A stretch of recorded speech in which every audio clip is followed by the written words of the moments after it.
Hey, so today I am doing things a little different, so that you can sort of follow along with what I'm looking at directly from the sources that I get my information from. But let's dive right in. So I'm going to share my screen here. Okay, cool. So what is this graph, you might be asking? Okay, so I'm looking at from January 2021 to April, or no, sorry, May 2023. The blue is months of inventory, and the red is the median sales price. Now, I guess the first thing that I want to get clear on is what is going on with real estate prices in King County. And this again is for single family homes, excluding waterfront. Um, so if you look here, since January, prices have month over month been going up, and that's very, very clear. Year over year, when you look at year over year statistics, which is comparing prices to this period of time, which industry experts are calling the unicorn years, um, prices are down. I think back in May last year, the median sales price was about 1 million, and now it's about 920. So yes, prices are down year over year, but that doesn't paint, a real great picture for what's going on currently, which is prices are actually month over month increasing. Um, and if you look at months of inventory, which is highly correlated with real estate prices, you'll see we hit record low months of inventory on the market when we had the highest appreciation rates, I think probably ever, um, along with, record, stock portfolio values in the tech stocks. But you can see it shot up in the second half of the year. And although we went from, this level of inventory to this, if you notice here, we're still under 2 months supply.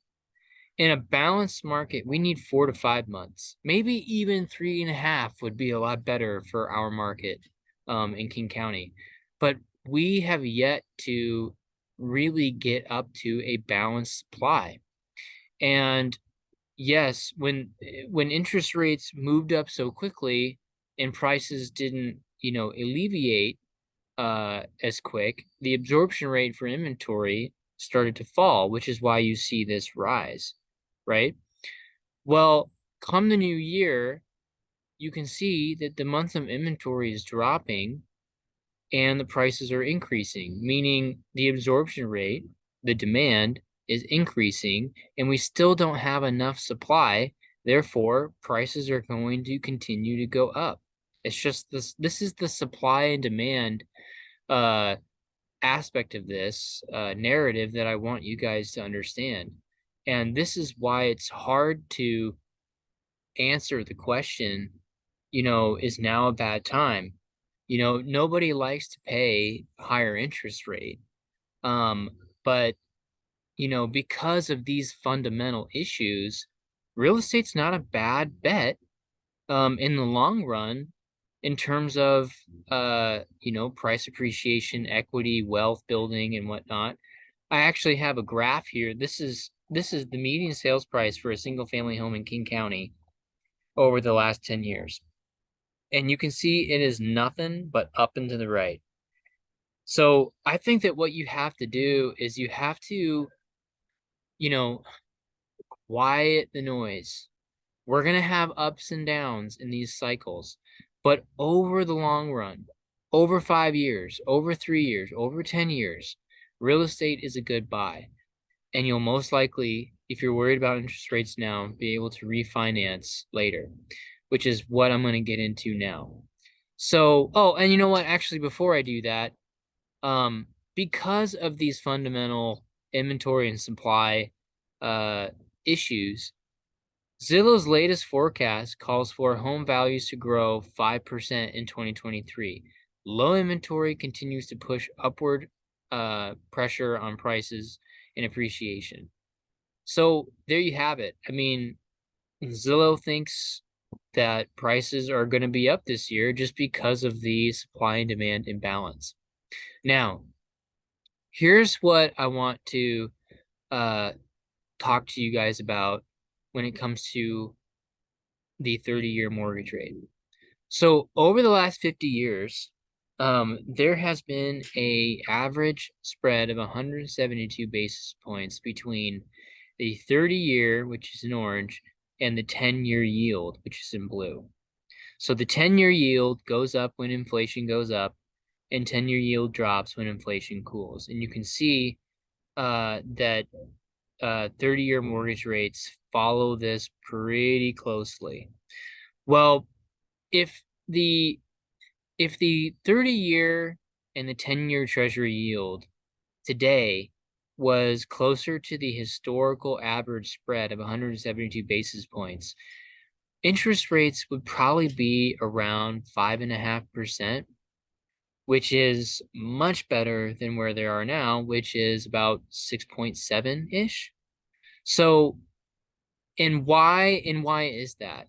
It's because of the instability with the banking world and the debt ceiling stuff and all this uncertainty that's out there in the finance world. And this really paints the picture. So this is 2023. You look at the average spread between the 10-year and the 30-year here. We're averaging about almost 300 basis points.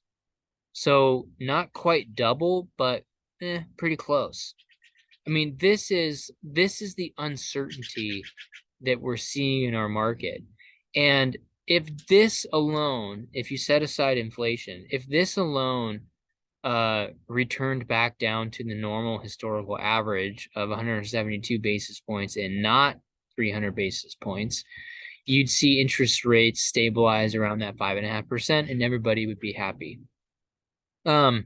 But that's not the case. There's a lot of things going on in the world right now, and that's why, we see much wider spreads. Um, so, you know, uh, then you throw in inflation, and the growth rate of inflation is decreasing. There is May's report is coming out this week, actually.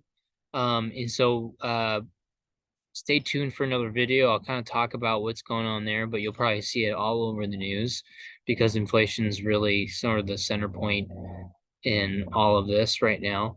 But that is, you know, what I wanted to show you in terms of interest rates. Now, the other thing that I want to show you is this is a screen poll from Mike Simonson, who's this guy on the left, from Altos Research. So Altos Research is a great company. You can find them on YouTube, and every week on Monday they post videos about what's going on in the real estate market. They track everything weekly, and it's just a great source, and it's free, and you can watch it and stay updated on what's going on. But the one thing that I really want you to pay attention to, especially buyers, is the total active inventory, this is 2023, this line right here. Mike Simonson is projecting that by July here, we will have less inventory than we did last year, which is this line right here. Now, the reason why that's, buyers need to be paying attention to this is because if that's the case and we're trending towards lower levels of inventory compared to last year, what do you think is going to happen with competition? What do you think is going to happen with prices? They're going to increase. So, pick your, whether or not it's a good time to buy really is up to, can you afford it? Is it the right time in your life? But trying to time the market is at this point, it's just so hard to do. To where I tell people, you just got to get your foot in the door. Don't try to time this because it's going to be difficult. So, and obviously this is good news for sellers. because as inventory, decreases, we're trending back down towards 2021 levels, and that's when we had, all the craziness going on in the market. So, um, that's, I guess, the takeaway here, is that, you're going to look at all of the articles coming out online talking about how prices are declining. Maybe I shouldn't be buying in a market that's declining. That's just not true, especially in our market here, where we have an inventory problem and we have plenty of demand to meet the available supply out there, to where we're seeing month over month price increases. So, if you guys have any questions on this, please feel free to reach out to me. Again, my name is Aaron Lawrenson, and I'm a real estate broker in the Bellevue area. Um, Reach out. I'm an open book. Okay, see you later.